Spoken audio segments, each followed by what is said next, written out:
ज्ञानतिमिरान्ध्रस्य ज्ञानाञ्जनशलाकयां चक्षुर्मिलितं येन तस्मै श्रीगुरवे नमः। गुरवे गौरचन्द्राय राधिकायै तदालये कृष्णाय कृष्णभक्ताय तद्भक्ताय नमो नमः। वाञ्छाकल्पतरुभ्यश्च कृपा सिन्धुभ्येव च पतितानां पावनेभ्यो वैष्णवेभ्यो नमो नमः।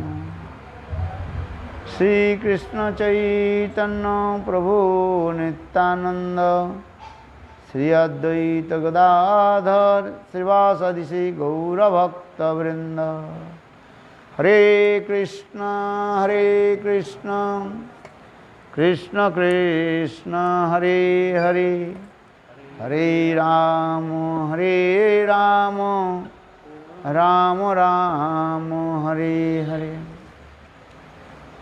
हम लोग श्री प्रेम संपूर्ण ग्रंथ को हम लोग वृंदावन में हमने प्रारंभ किया था।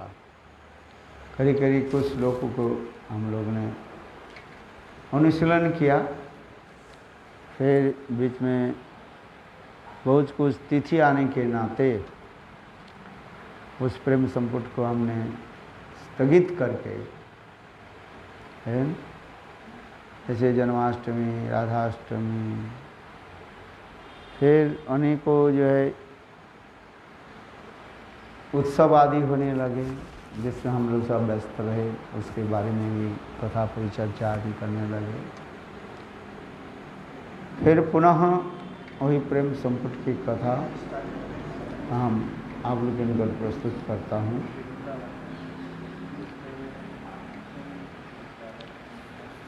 कहाँ तक क्या था याद है?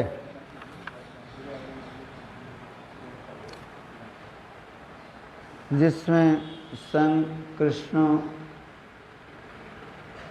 देवांगना के रूप में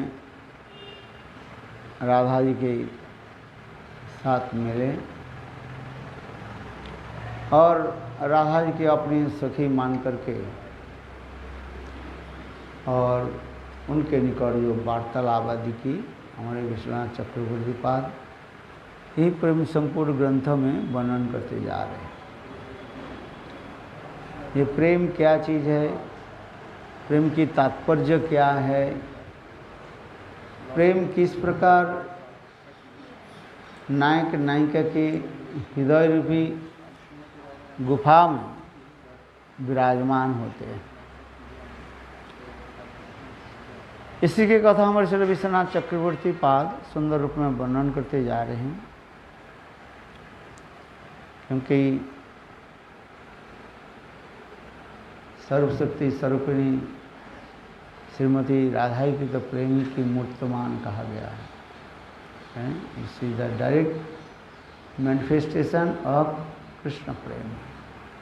राधिका हन कृष्ण प्रेम कल्पलता सखीगण हन तार पल्लव पुष्पपता। चैतन्य चैतामृत में लिखा गया है, कृष्ण को यदि कल्प वृक्ष माना लिया जाए, राधा जी क्या है, उस कल्प वृक्ष के स्वर्णलती का मनाया जाता है, गोल्डन फ्लावर।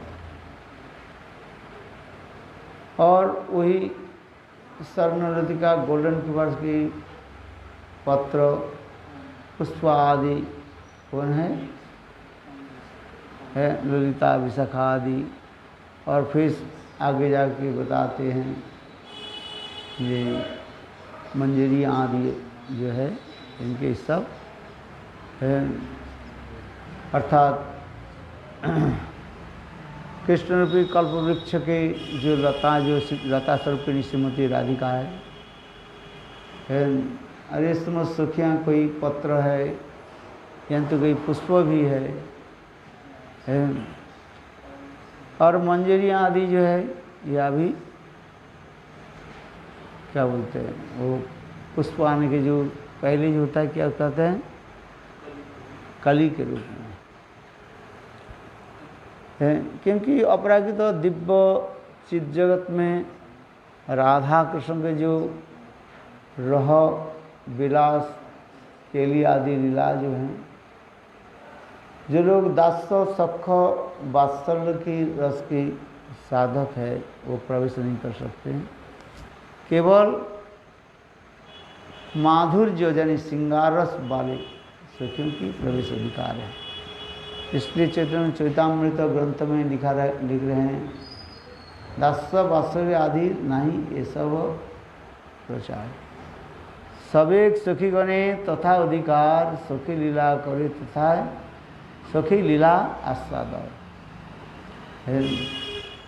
श्रीमती राधे के जो अंतरंग सखियाँ जो है ये समस्त लीला आदि प्रस्तुत करते हैं और राधा कृष्ण की अनेक प्रकार के लीलारस माधुर्य आस्वादन कराते हैं। और अवशिष्ट अवशिष्ट मन रेस्ट जो रहता है बूंद के रूप में कहीं वही मंजरियों की उपभोग्य कहा जाता है।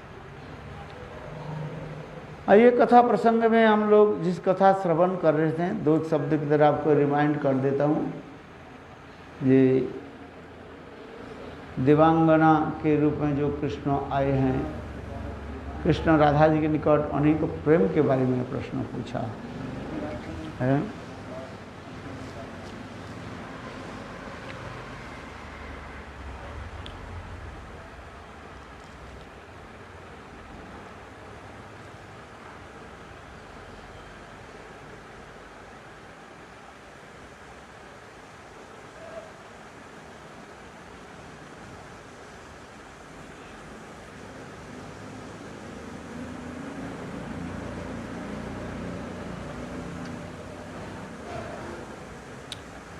अभी हम लोग जिस श्लोक के पढ़ रहे हैं उसी से हम चलें।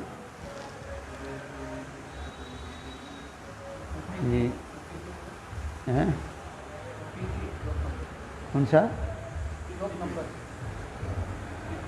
श्लोक नंबर 32, पेज नंबर 14 है ना। हाँ, मंद भ्रू मत दम्भ मधुर रसि मधुर स्मित कांति धारा धीति विधाय तदनच्छेदन सोचाह राधे तम सदृश नहीं विद्यं किंग भो। सखे को बिलगे तुम्हारी पे तुम पेह परेण पुंसा। इस प्रकार राधा जी के मधुर परिहासपूर्ण वचनों के सुनकर देवांगना वेशधारी श्री कृष्ण मधुर हास्यकांति द्वारा अपने अधरों के धोते हुए मंद मंद भ्रू नर्तक के साथ बोले, परनारी को अपने समान मत समझना। अर्थात तुम जिस प्रकार सुपुरुष श्री कृष्ण में आसक्त हुई हो, मुझे भी ऐसे मत समझ लेना। क्या परपुरुष श्री कृष्ण मुझे ही देखने में ही समर्थ हो सकते हैं? तब श्रीमती राधिका बोले, ये कौन करे? देवांगना करे। राधा जी उत्तर दे रहे हैं। श्रीमती राधिका बोले, तुमने जिस प्रकार से इस स्थान पर आगमन किया है उस श्री कृष्ण के विलास का एकांत में अनुभव करो।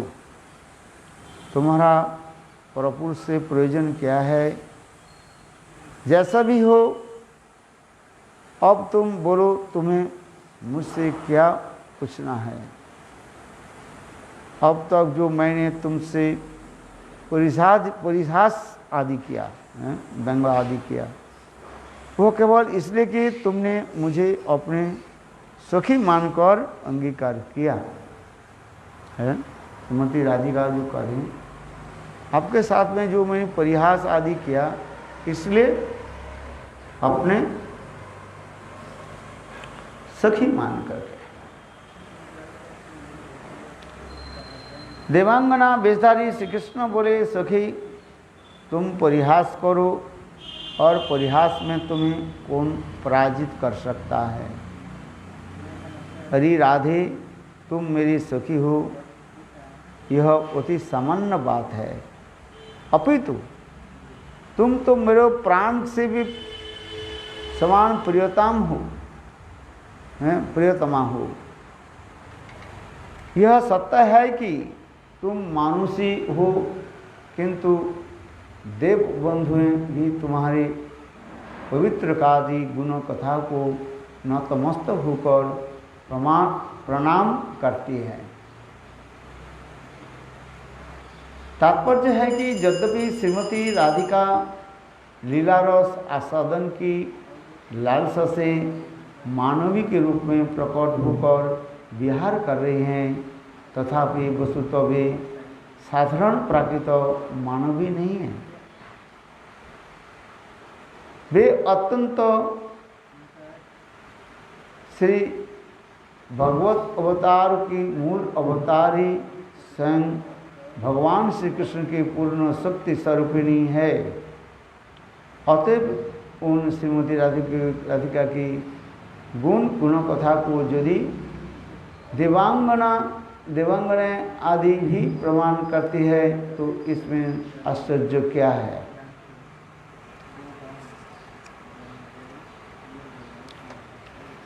श्रीमद् भागवत की 10वें स्कंध में प्रथम अध्याय में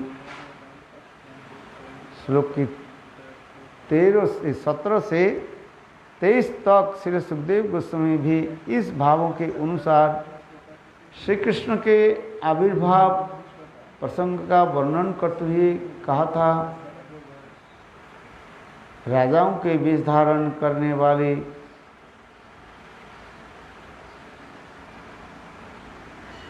कपटी दैत्यों के अत्याचार से पीड़ित होकर धरणी पृथ्वी देवी ने एक बार जब गाय का रूप धारण करके कारण सरोवर से क्रंदन करते करते ब्रह्मा जी के निकट अपने दुर्भाग्य का निकट निवेदन किया था, तब उसने दुखपूर्ण वृत्तांतों के केवल श्रवण करके ब्रह्मा अन्य देवताओं के सहित उसे लेकर क्षीर सागर के तट पर गए थे।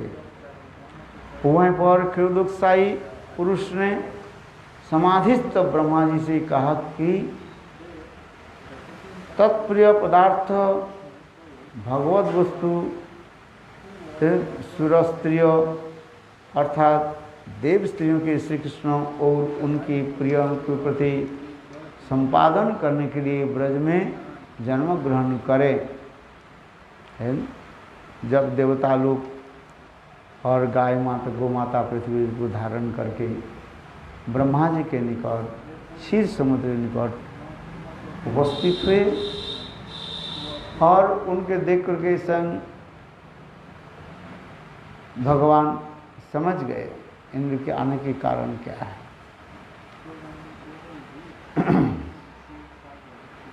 इसलिए उसी कथा को जो है स्मरण करा रहे हैं।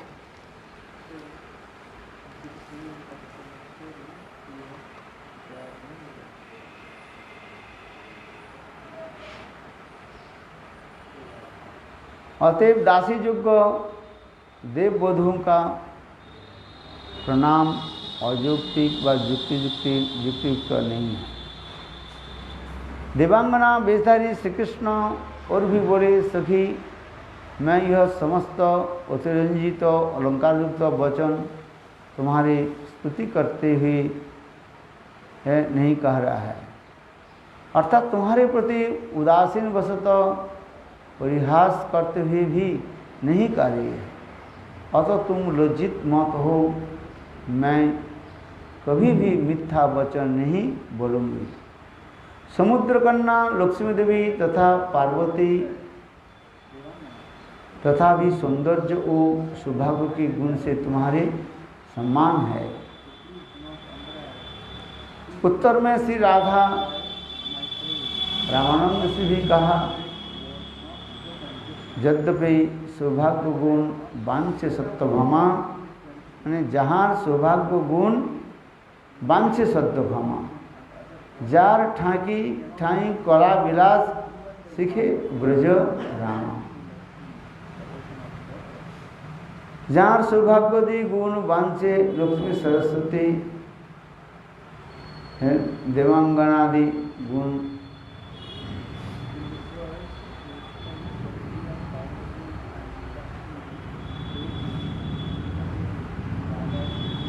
यहाँ पर सौभाग्य गुण बांछे सत्यभामा, तार ठाई कला विलास सीखे ब्रज रामा। जार सौंदर्य गुण बांछे लक्ष्मी पार्वती, तार प्रतिव्रता धर्म बांछे अरुंधति। अर्थात राधा जी के सौंदर्य माधुर्य और तथा सतीत्व की इतने महिमा है, लक्ष्मी देवी आदि है, सभी आकांक्षा करते, इच्छा करते हैं। जार सद्गुण गणने कृष्ण ना पाए पार, जार गुण गोपियों कृष्ण करवे करी जीव करी छार। इस विषय में दिखाया गया है कि लक्ष्मी और पार्वती के भी राधा के सौंदर्य आदि गुण की प्राप्ति के लिए प्रार्थना करते हैं। शिला रूप गोस्वामी पाद उज्ज्वल में ग्रंथ में हरिप्रिया प्रकरण में भी ऐसे वर्णन किया गया है। रासोल्लास विड़ंबित तत्पार्य पदवी विश्रभा श्रिया तत्अद्भुत उद्धार राज्य कदम्बिनी मधुर ससखे दिनवर्तन प्रिय बंदेदिता। ब्रह्मा राज्य सुख परित्याग करके वो समस्त जो है भगवान को अमृतमय कथा सुनने के लिए लालायित हो गए।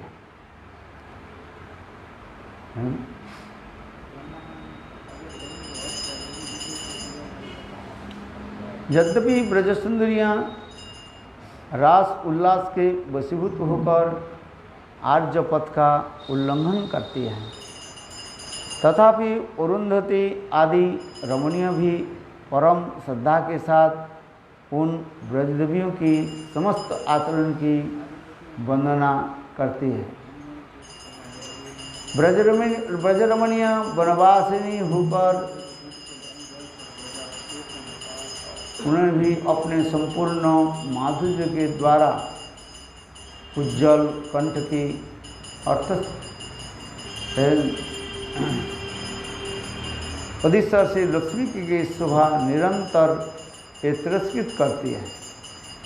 जगत में विलक्षण ऐसे कृष्ण वल्लभाएँ आप लोग के मुख विधान के सुख विधान करें।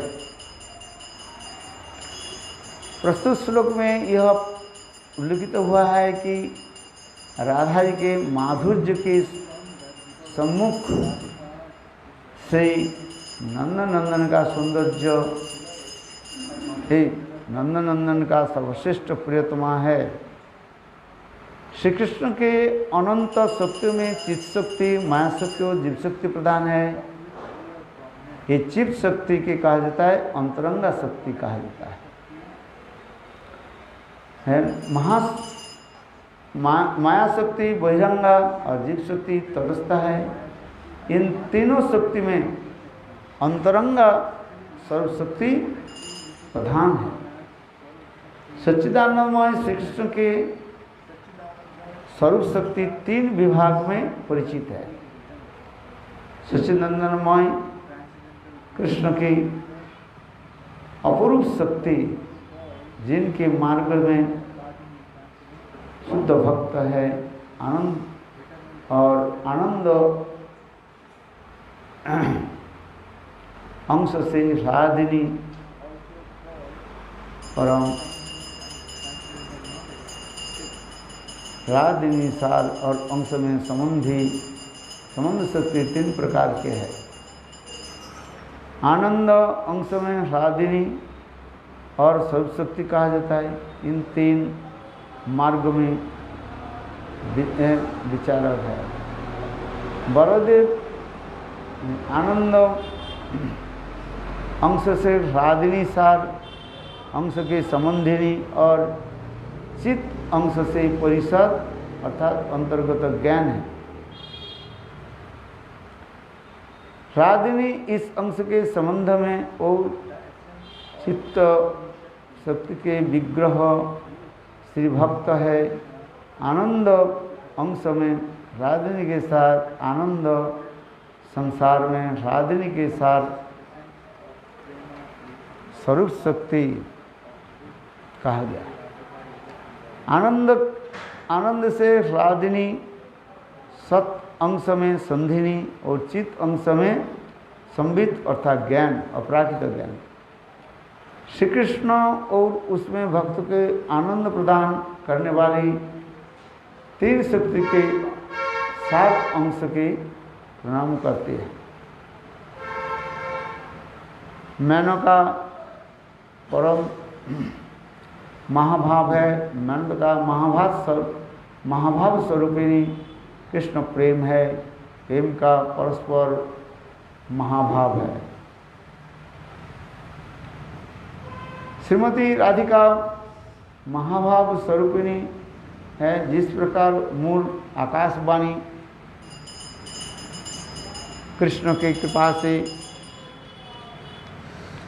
समस्त भगवत अवतारों का आविर्भाव हुआ है, उसी प्रकार श्रीमती राधिका से 3 प्रकार की कांताओं का अर्थात ब्रज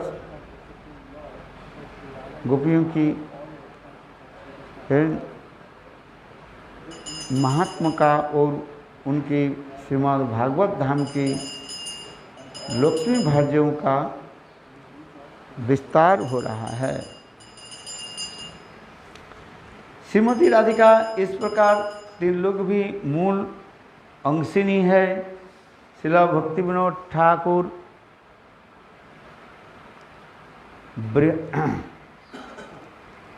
ये समस्त ग्रंथों में वर्णन किया गया।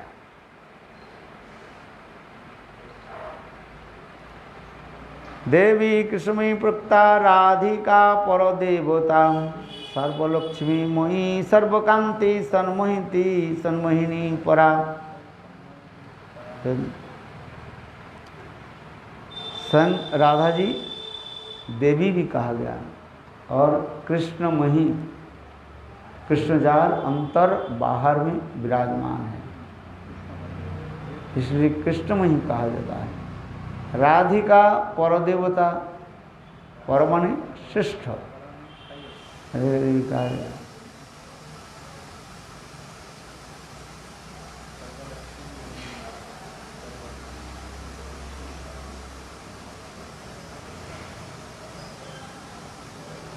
राधिका इस 3 लोगों की इस मूल अंशिनी है। श्रील कृष्णदास कविराज गोस्वामी बृहद गौतम तंत्र से उद्धार किया है समस्त लोग। देवी कृष्णमयी प्रक्ता राधिका परदेवता सर्वलक्ष्मीमयी सर्वकांति सन्मोहिनी परा। उज्ज्वल इनमें गणे तिहो हट अधिष्ठान सर्व सौंदर्य कांति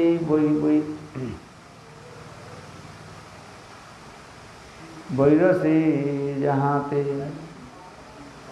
सर्वलक्ष्मी गणेर सभा होय जहाँ होइते।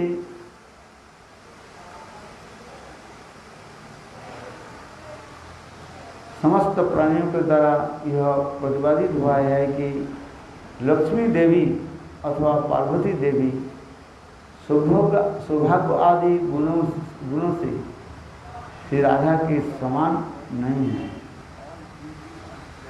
क्या बोला, समझ में आया? ये राधा जी की जो गुण वयस आदि है, ये जितने भी गोपियाँ एकत्रित कर दिए जाए उनके बराबर भी नहीं होगा। अर्थात राधा जी के कोई समान नहीं है। देवांगना वेशधारी श्री कृष्ण बोले कुछ भी और भी बतला रही हो, सुनो। तीर्थ जगत से उपरिस्थित गोलोक में भी अत्यंत और समस्त वैकुंठ आदि लोक में भी ऐसा कौन रमणी है जो तुम्हारी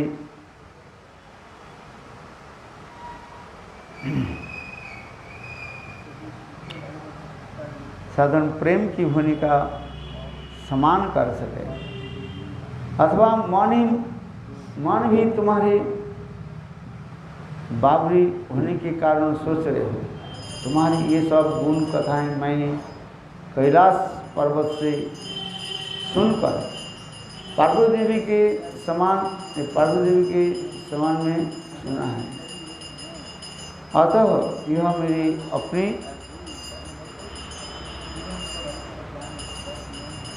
है। तुम्हारे गुणों का वर्णन सुनकर तुम्हारे साक्षात दर्शन करने के लिए मैंने मन में अत्यधिक अभिलाषा थी।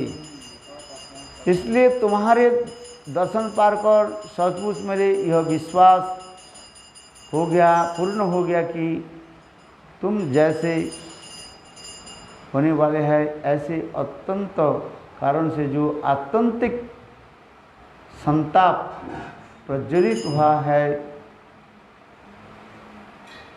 अत्यंत ब्रह्मांड को अनंत करोड़ ब्रह्मांड से प्रताप प्रज्वलित हुआ है,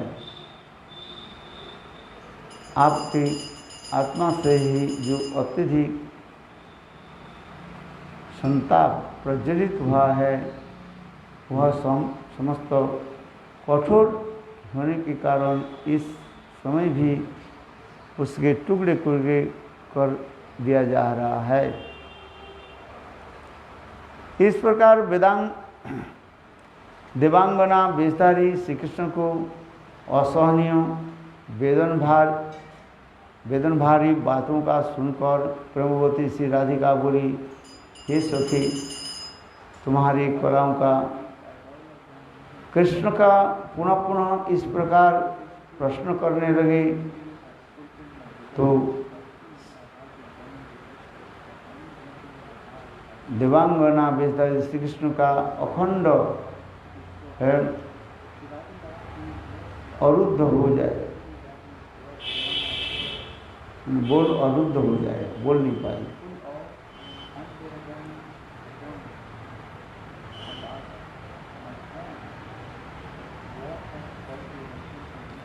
विशाखा स्वयं कहने लगी, तुम वेदांगना वेशधारी श्री कृष्ण क्षमा कर,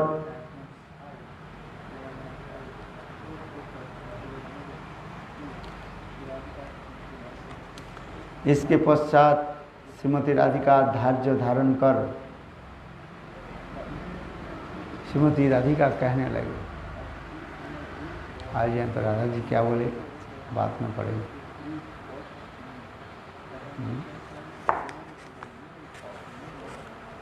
हमारे आए नहीं अभी तक। अच्छा, तब तो पढ़ना पड़ेगा नहीं।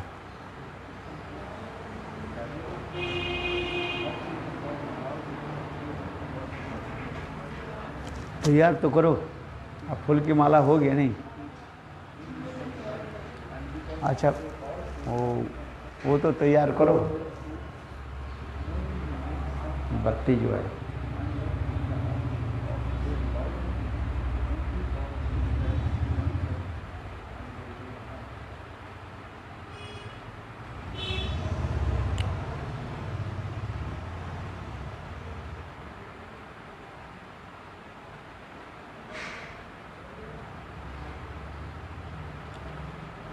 देवांगना अर्थात कृष्ण वेशधारी देवांगना कहने लगी, अत्यधिक कामुकता ही यह दोष का मूल कारण है। अतः कभी भी ऐसे व्यक्ति के विश्वास करना नहीं चाहिए जो पर स्त्री के प्रति विश्वास रखते हैं और उनके साथ प्रेम प्रीति विहार आदि करते हैं। उनको क्या विश्वास तो दूर की बात, उनके आश्रय भी करना भी नहीं चाहिए। देखो इस समय तुम्हारे साथ बहुत प्रकार के विलास करके श्री कृष्ण की बात बारंबार उत्साह प्रकाश कर रहे हैं।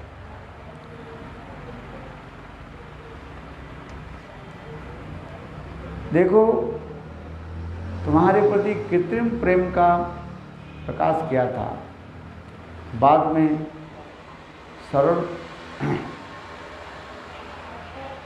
सरलमति वाले तुम्हें रात्रि के समय कुंज आने के पूर्व ही संकेत अनुसार अभिसार करते हुए धीरे धीरे कृष्ण के अन्न और शिवा के साथ परम रमणीय स्थान के लिए विचार कर लिया। इस समय तुम इस प्रकार से विलाप कर रही थी, उसे सुनकर तुम्हारी सखियाँ अत्यंत दुखित तो हो गई थी तथा उनकी लताएं पशु पक्षी तब भी दुख के साथ रोदन कर रही है। मैं बंसी बट पर अवस्थान कर रही हूँ, यहाँ से अलक्षित भाव से है आप लोग के मार्मिक पीड़ा को दर्शन कर रही हूँ। तात्पर्य यह है कि श्रीमती राधिका को बृहद दशा में मदनाक्ष महाभाव का उदय होता है, ब्राह्मणों का क्षोभित करना है तथा ये समस्त लीला आदि ब्राह्मण लोग बनाते हैं।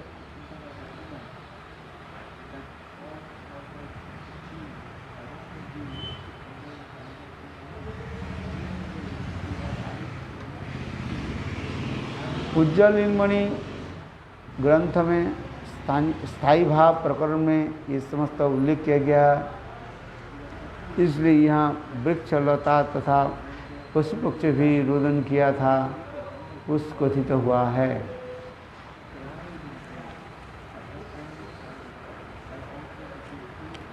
अकई तो वह कृष्ण प्रेम जन जामु न दहेम, से प्रेम नीलोके ना है। यदि है तुम्हार जोग, ना है इवे वियोग, दिले हृदय हृदय होइल ना है संभोग।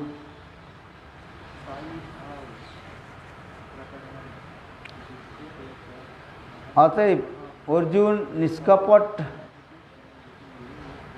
प्रेम स्वभाव युक्त वृंदावन की चले उस समय कृष्ण के बहुत प्रेमिक एवं श्रोताजन सांत्वना प्रदान करने लगे।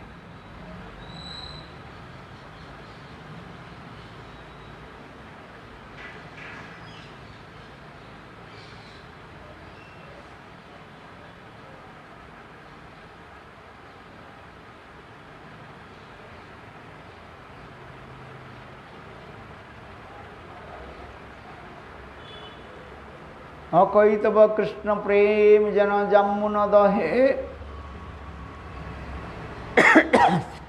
से प्रेम नीलोके ना है।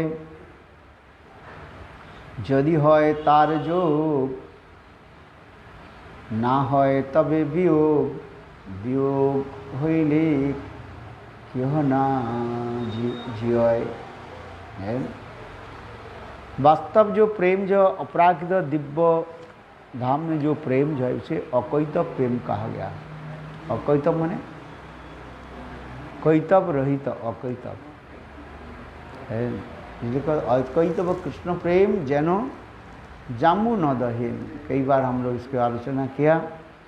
ये हिमालय के उच्च शिखर में एक जामुनद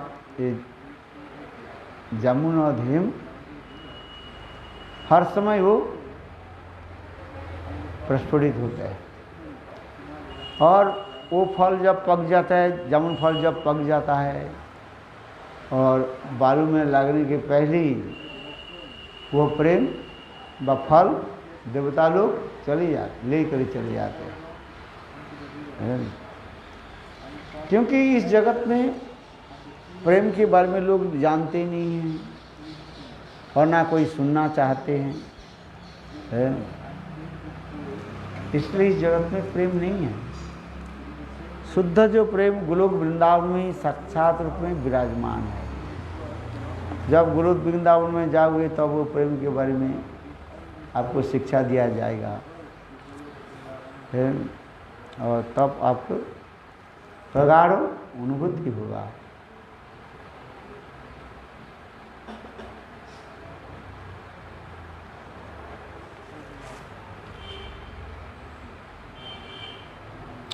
इसलिए यहाँ पर कृष्णदास कविराज गोस्वामी वर्णन कर रहे हैं, अकई तब कृष्ण प्रेम जन जमुन दहेम, सही प्रेम नीलोके ना होय, यदि होय तार जोग, यदि किसी कारण से एक बार प्रेम के द्वारा जययुक्त हो जाए, वो प्रेम कभी विनाश नहीं होते।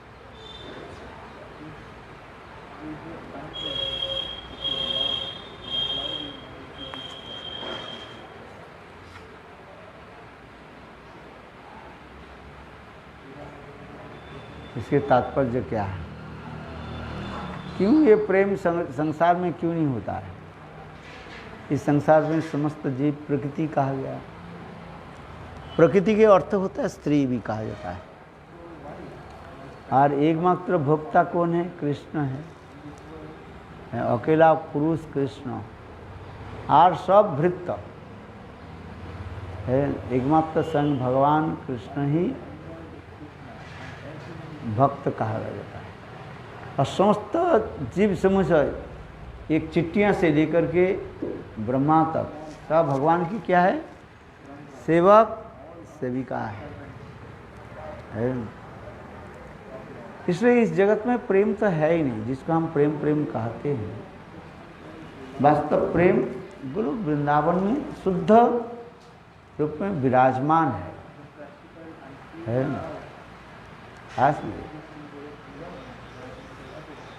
इसलिए इस जगत के लोग प्रेम नहीं जानते, तथापि हम लोग कहते हैं मातृप्रेम, भातृप्रेम, पितृप्रेम कहते हैं।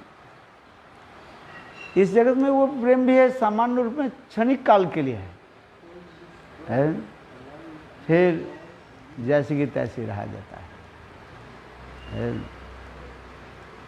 किंतु अपराजित और चित जगत में राधा आदि गोपियों के जो प्रेम जो है वो नित्य ही कहा गया, और नवोनवायन रूप में प्रतिभाषित होते हैं वो है। ये समस्त कथा स्वयं कृष्ण जो है उनको बताया। किसको? अरे माथुर ब्राह्मण को बताया है।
प्रेम के दो पहलू हैं, एक है विरह और दूसरी क्या है, मिलन है।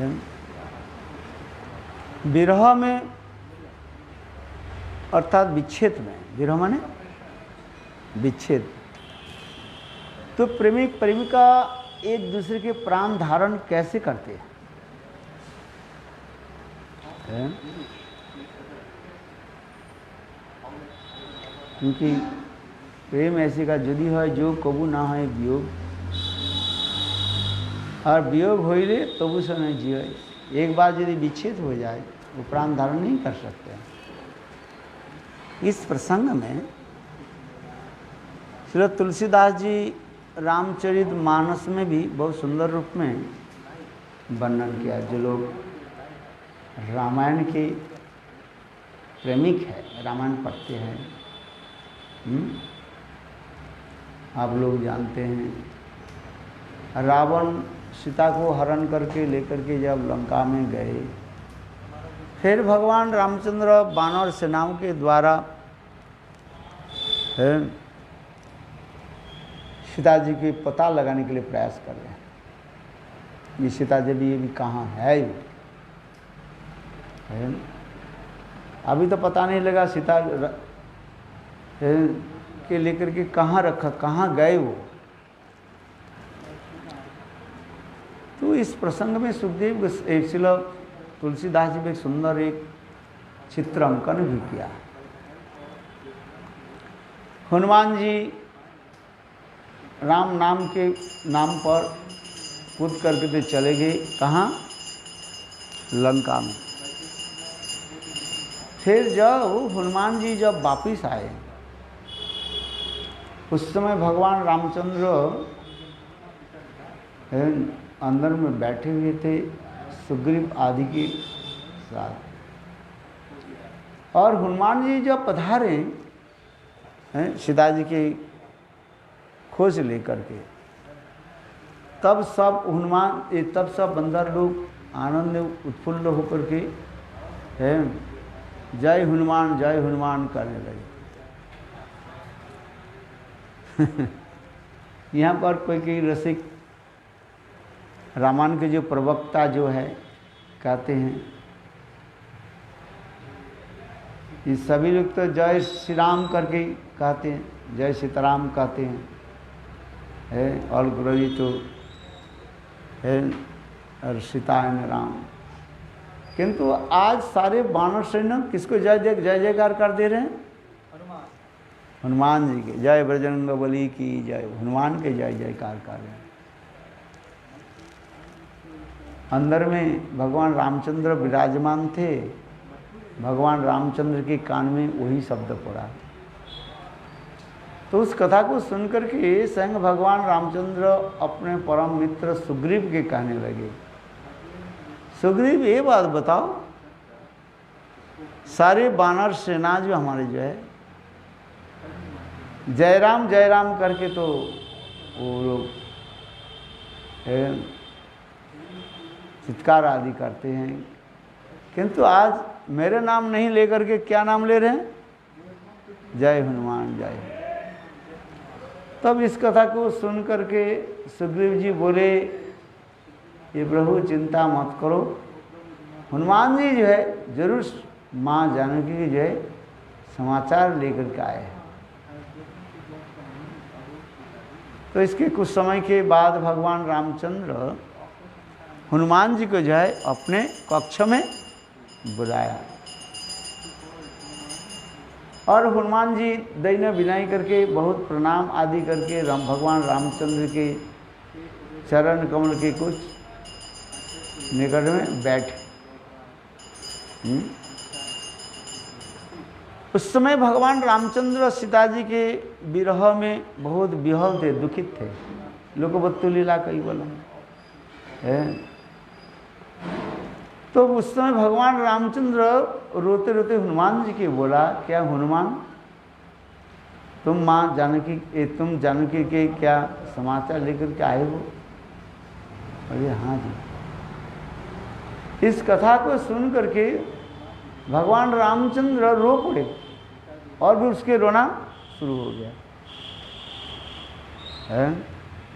भगवान रामचंद्र रोते रोते कहे, हनुमान तुम ये बताओ, मेरी पत्नी सीता जी को जो है तुम जो समाचार लेकर के आ रहे हो, बता रहे हो, क्या उनकी मृत शरीर के तुम देख कर के आए हो कि वो जीवित है, ये तुम मुझे बताओ है। समाचार तो बहुत समाचार होता है क्या जीवित है कि तो मृत है।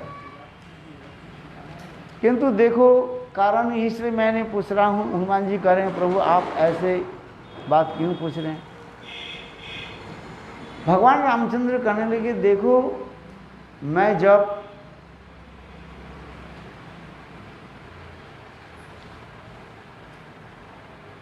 अयोध्या भूमि के मैंने त्याग दिया है,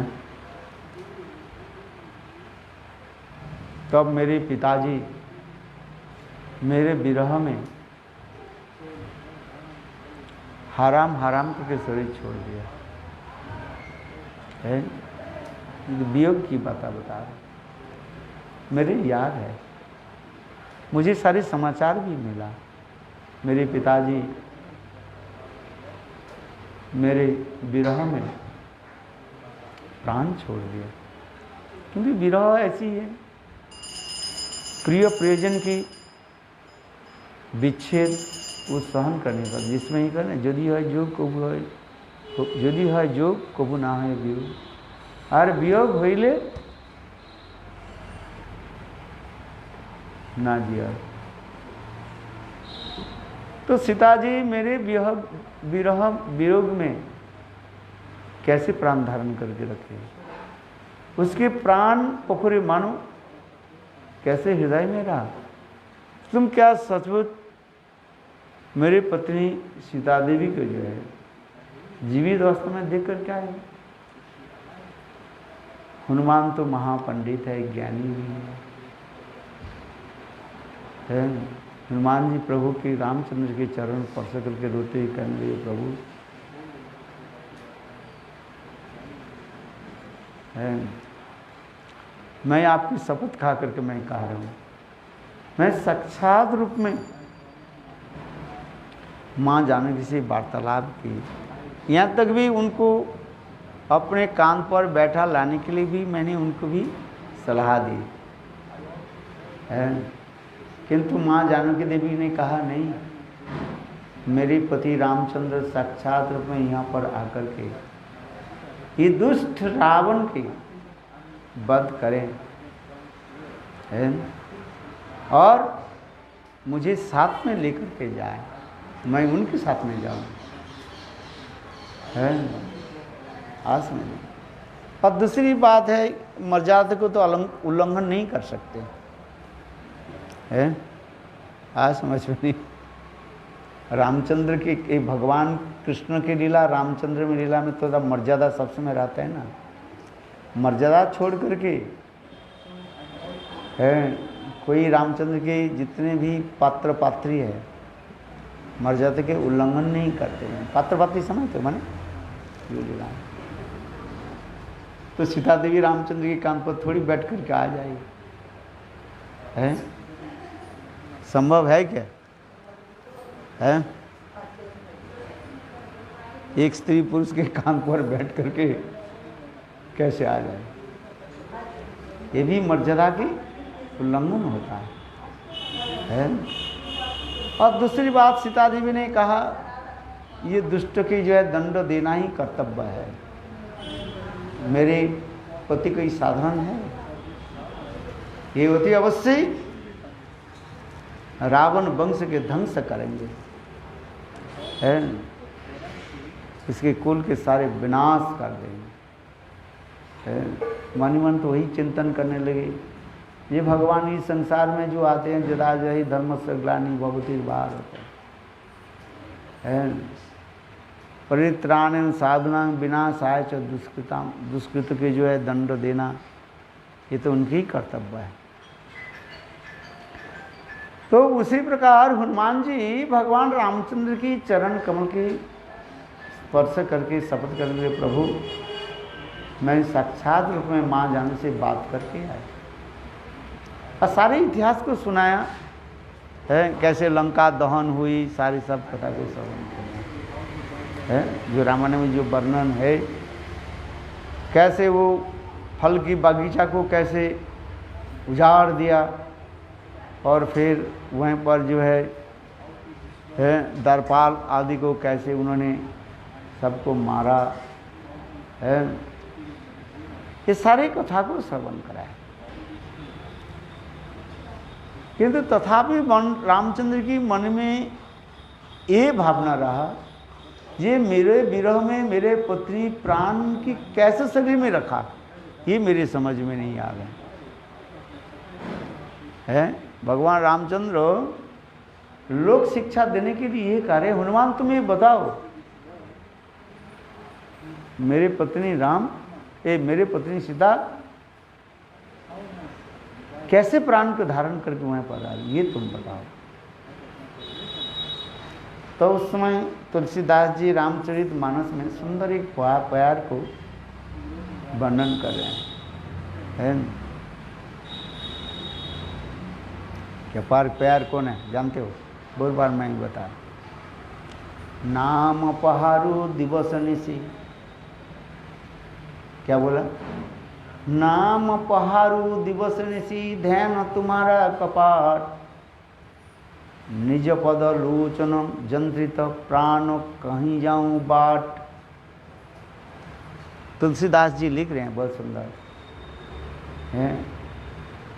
ये वास्तव विरह दशा में प्रेमिक प्रेमिका, सच्चा जो प्रेमिक प्रेमिका है, आज में प्राण को कैसे धारण करते हैं अपने प्रियजन की विरह से, विच्छेद में है। इसलिए कहते हैं नाम पहारू दिवस निशी, ध्यान तुम्हारा पहा, ध्यान तुम्हारा निज पद लोचन जंत्रित प्राण कहीं जाऊं बाट है।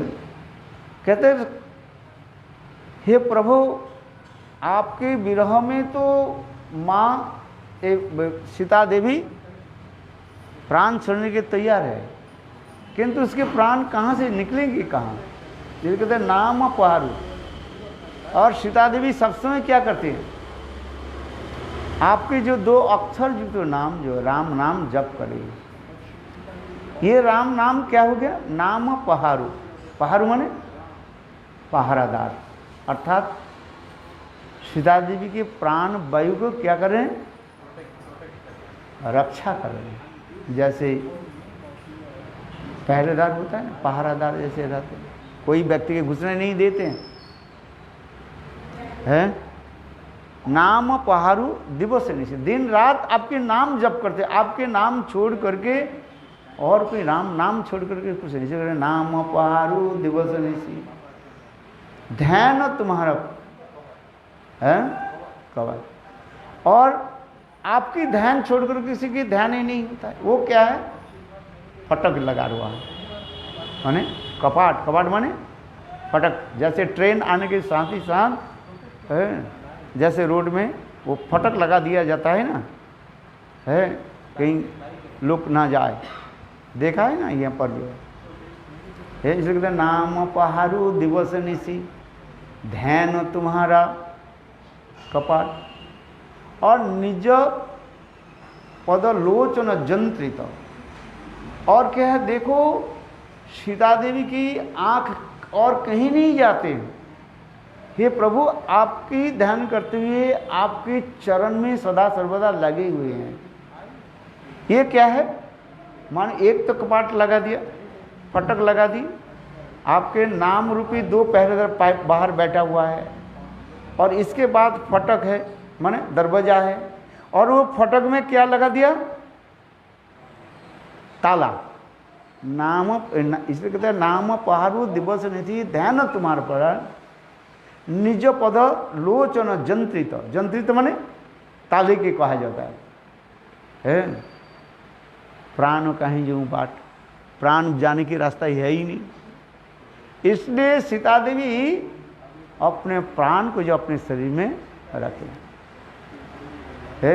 इसी की कहते हैं सच्चा प्रेमिक प्रेमिका जो है अपने प्रियजन के विरह में भी है प्राण को धारण करके रखते हैं। कितने सुंदर सिद्धांत हमारे तुलसीदास रामचरितमानस में दिखाया गया।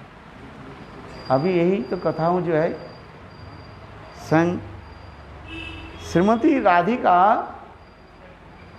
देवांगना रूपी कृष्ण की भी ये कथा भी सुना रहे हैं।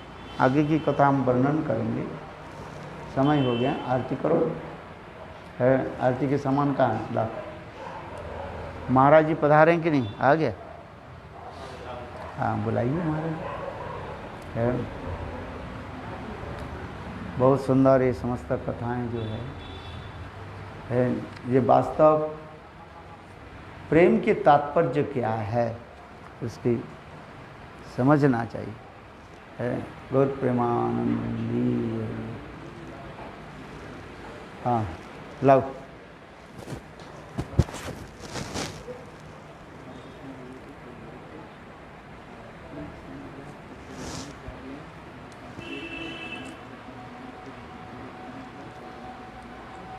माला तैयार हुआ कि नहीं? ये श्लोक याद है तुम्हारा? मैं तो बहुत बार बोलता हूँ, क्या साल से हर साल बोलता रहता हूँ है। नाम अपहारू दिवनिसी ध्यान तुम्हारा कपाट निज पत लोचन जंत्रित प्राण कहीं जाऊँ बाट है। यही है विरह दशा में प्रिय प्रियजन के प्राण क्यों नहीं छोड़ते? यही है जो निर्मल जहाँ पर प्रेम हो जाता है वो प्रेम निर्मल प्रेम क्या है? जो प्रेम अपने सुख नहीं सोचते हैं, अपने प्रियजन के सुख देखते हैं। किंतु दशरथ महाराज यही विचार नहीं कर नहीं पाया है। रामचंद्र चले गए इसलिए हारा। और दूसरी बात तो है जो दशरथ महाराज को लीला जो है वो क्या बोले उनको जो है बाण से जो मार दिया था, क्या नाम, अंधमुनि के पुत्र है, उनको मार दिया था ना। और श्रवण कुमार उनके पिताजी अभिशाप दिया पितामाता अभिशाप दिया ना, तुम ऐसे ही पुत्र शोक में तड़प तड़प करके मरोगे है। ये तो केवल लीला मात्र है। भगवान रामचंद्र के पिताजी के कोई अभिशाप थोड़ी लगता है ना, ये हो सकता है। तथापि लीला की वैशिष्ट दिखा रहे हैं। गौर प्रेमान। हाँ